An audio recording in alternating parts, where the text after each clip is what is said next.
Chapitre 22. Amour, qu'es-tu donc?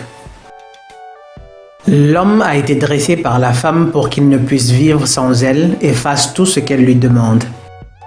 Cette lutte pour vivre, c'est ce qu'il appelle l'amour. Il est des hommes qui menacent de sauter la vie quand celle qu'ils adorent ne les exauce pas. Ils ne risquent rien, ils n'ont rien à perdre. Mais la femme, elle non plus, ne peut exister sans l'homme. Elle en est autant incapable que la reine d'une ruche d'abeilles. Il lui faut donc lutter pour vivre elle aussi, et c'est ce qu'elle appelle l'amour. Comme tous deux ont besoin l'un de l'autre, il semblerait qu'ils aient en commun au moins un sentiment. Mais chez l'homme et chez la femme, les causes, la nature et les conséquences de ce sentiment sont totalement différentes. Pour la femme, amour signifie puissance, pour l'homme, asservissement. Pour elle, c'est le prétexte de l'exploitation commerciale de l'autre. Pour lui, c'est l'alibi sentimental de son existence d'esclave. Par amour, la femme ne fait que ce qui lui profite, et l'homme, tout ce qui lui nuit. Par amour, la femme cesse de travailler dès son mariage. Par amour, l'homme, en l'épousant, travaille pour deux. L'amour est chez eux lutte pour survivre, elle par sa victoire et lui dans la défaite.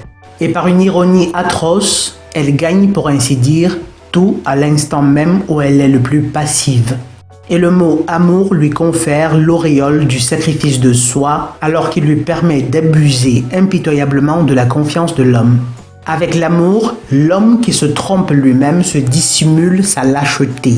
Grâce à lui, il se persuade que son esclavage vis-à-vis de la femme et de ses otages est honorable et a une haute valeur morale. Il est dès lors satisfait de son rôle d'esclave, le but de ses désirs. Et puisqu'en plus ce système avantage la femme, pourquoi en changerait-on?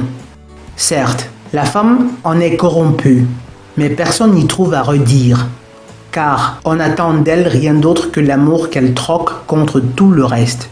Les efforts que fait l'homme dressé pour l'esclavage l'y enfoncent davantage encore, sans jamais servir son intérêt. Il doit rendre, et plus il rend, plus la femme s'éloigne de lui.